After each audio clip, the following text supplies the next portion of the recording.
I'm a historian of totalitarianism. I look at fascist rhetoric. I've been thinking about the sources of the worst kinds of history for a quarter of a century. Experts say the constitutional crisis is here now. The Trump administration deporting hundreds of men without a trial. A massive purge at the FBI. To make people afraid of speaking out against him.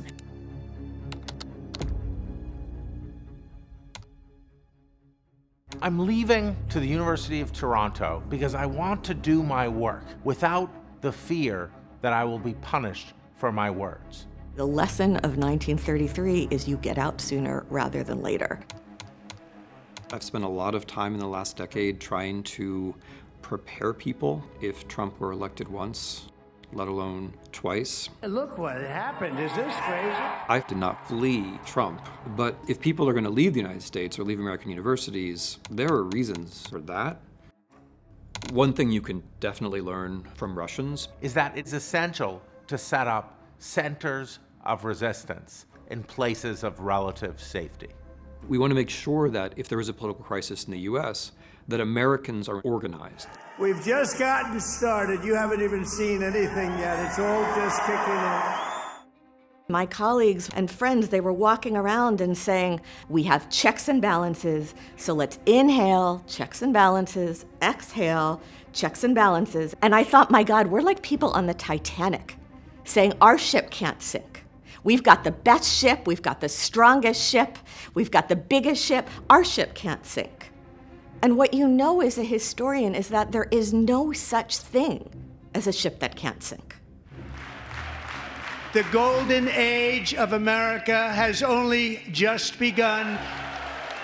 America has long had an exceptionalist narrative. Fascism can happen elsewhere, but not here. But talking about American exceptionalism is basically a way to get people to fall into line. If you think that there's this thing out there called America, and it's exceptional, that means that you don't have to do anything. Whatever is happening, it must be freedom. And so then what your definition of freedom is just gets narrowed and narrowed and narrowed and narrowed, and soon you're using the word freedom, but what you're talking about is authoritarianism. Toni Morrison warned us. The descent into a final solution is not a jump. It's one step, and then another, and then another.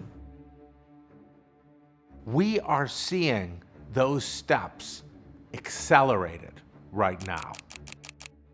There are some words, in Russian in particular, that I feel help us to understand what's happening in the United States, because we now have those phenomena.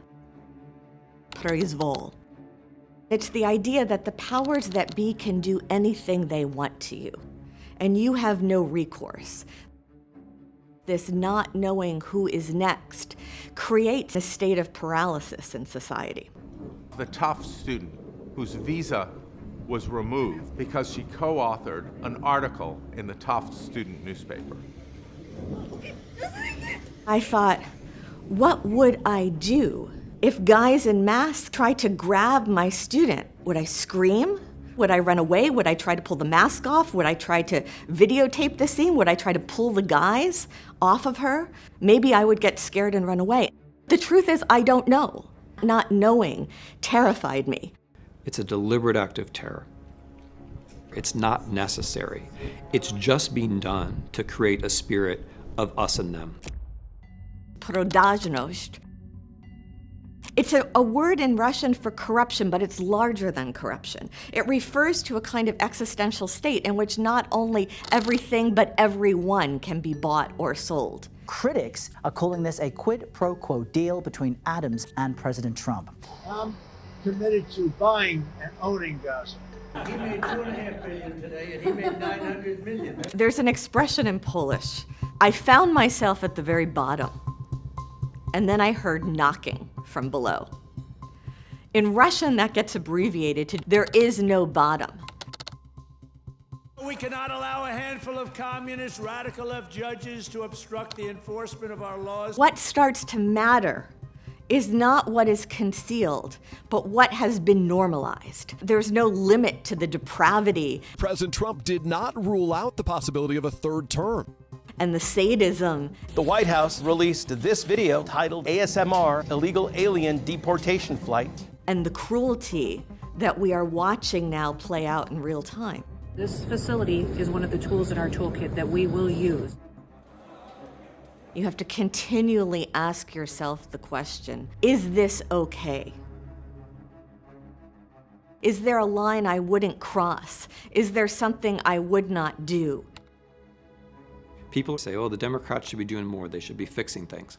But if you want the Democrats to do things, you have to create the platform for them. You have to create the spectacle, the pageantry, the positive energy, the physical place where they can come to you. Poland recently went through a shift towards authoritarianism. Unlike in Russia, unlike in Hungary, the media remained a place in Poland where you could criticize the regime. And as a result, democracy returned. The moral of Poland is that our democratic institutions, the media, the university, and the courts are essential. You know you're living in a fascist society when you're constantly going over in your head the reasons why you're safe. What we want is a country where none of us have to feel that way.